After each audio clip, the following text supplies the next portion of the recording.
మిరపకాయలు, అల్లము, కొబ్బరి, చిల్లుపాయలు, కొత్తిమీర, కరివేపాకు, పుదీనాకు రావాలండి, రావాలి. చాలా తెలుసుకోరండి. కూరగాయలండి. ఏమేమి కూరగాయలు ఉన్నాయి? పెద్దపాయలు ఉన్నాయి, అల్లం ఉంది, చిల్లుపాయలు ఉన్నాయి, కొత్తిమీర, పుదీనాకు. అదే బాగుంది. ఎట్లా కిలో ఎట్లా? ఇవి 80 రూపాయలండి. పెద్దపాయలు 80 రూపాయలు కిలో. సరే సరే. కరివేపాకు బాగుంది. ఫ్రెష్ కూడా ఎక్కడి నుంచి అన్న ఇదంతా? ఫ్రెష్ గా ఎప్పుడు అప్పుడే తెచ్చుకున్నాడు. కొద్ది తెచ్చుకున్నాం. అచ్చా. అంటే మీరు పండిస్తారా లేదంటే మార్కెట్ లో కొనుక్కొచ్చుకోండి? ఓకే, సంతోషం. అన్న మీ నోట్లో ఉందని ఏమేస్తున్నా?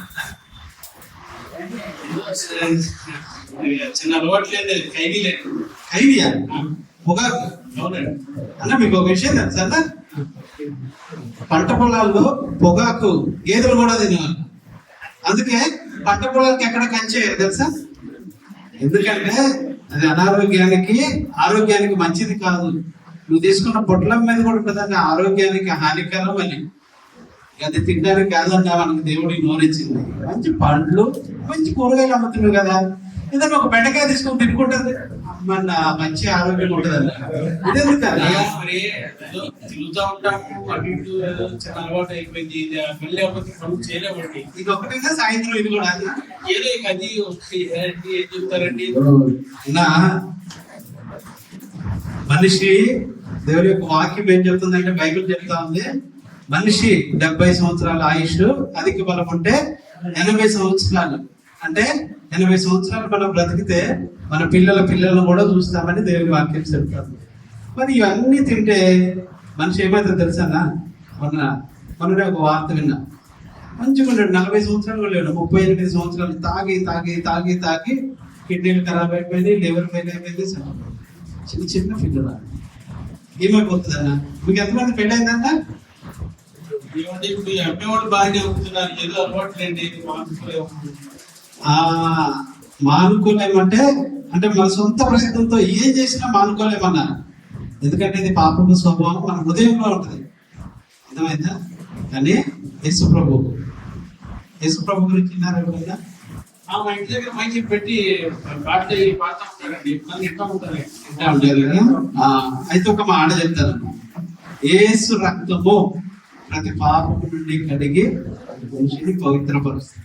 అంటే ఏ పాపమైనా సరే, చిన్న పాపం పెద్ద పాపం అని కాదు, తింటే కూడా పాపమే. ఎందుకంటే ఇది అనారోగ్యం ఇస్తుంది. ఆరోగ్యం పాడైపోయిందంటే ఇంట్లో నువ్వు ఎంత సంపాదిస్తున్నా, దీనిలో కూరగాయల నుంచి లాభం ఎంత? ఇంట్లో పిల్లలు మంచి ఆహారం తింటే, నువ్వు మంచి ఆహారం తింటే నీ పిల్లలు కూడా మంచిగా పెడతారు. మనం ఈ చెడు అలవాట్లు పెట్టుకుంటే పిల్లలు కూడా అదే నేర్చుకుంటారు. కానీ దేవుడు మనల్ని సృష్టించినందుకు కాదన్నా, ఆయన రోజు మనతో మాట్లాడాలని ఇష్టపడే దేవుడు. ఇవన్నీ అలవాట్లు ఉంటే ఆయన మనతో ఎక్కడ మాట్లాడతాడన్నా? ఒక చిన్న ప్రార్థన చేసుకో. ప్రభా, నేను పాప స్వభావం పోతే ఈ అలవాట్లు కూడా పోతాయి. పాప స్వభావం ఉంటే నేను వ్యాపారం చేసినప్పుడు తలుచుకుంటాను.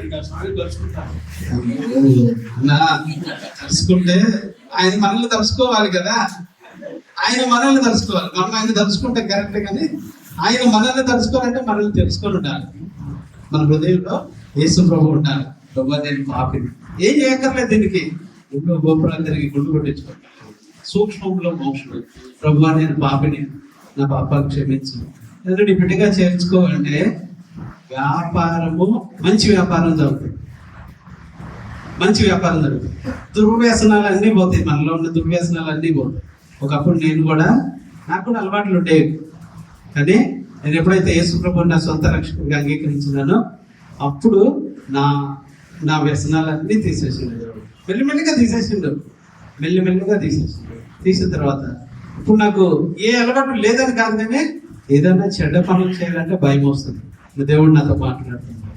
దేవుడు మిమ్మల్ని దీవించాలని, దేవుడు మిమ్మల్ని ఆశీర్వదించాలని మానవుడిని చేసినప్పుడు ఫలించి అభివృద్ధి చెందమన్నాడు. అంతేగాని ఫలించి అభివృద్ధి చెందమంటే 90 సంవత్సరాలు 100 సంవత్సరాలు కూడా బ్రతికే వాళ్ళు ఉన్నారు. కానీ ఈ మరీ 40 సంవత్సరాలకి అరే నిన్ననే నేను మాట్లాడినాను రా, తాగి బండి నడుపుతా చనిపోయాడు. ఎంత దుఃఖకరం అన్నా. దేవుడు అందుకు సృష్టించలేదు. దేవుడు దీర్ఘాయుష్ ఇస్తాడు. ఆయన సొంత రక్షకుడిగా అంగీకరించుకో. ఒక చిన్న ప్రార్థన, ప్రభు, నేను పాపిని, నన్ను నీ బిడ్డగా చేర్చుకుంటే దేవుడు ఆయన నిన్ను ఎరిగిన వాళ్ళకి ఉంటాడు. అప్పుడు తలుసుకున్నాం అనుకన్నా అప్పుడు దేవుడు నీకు క్షేమము కాపుదల భద్రత చేస్తాడు.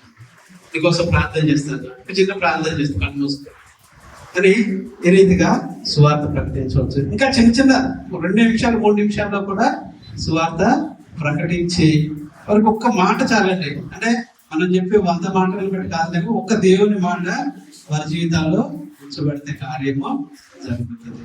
మేము పోయినసారి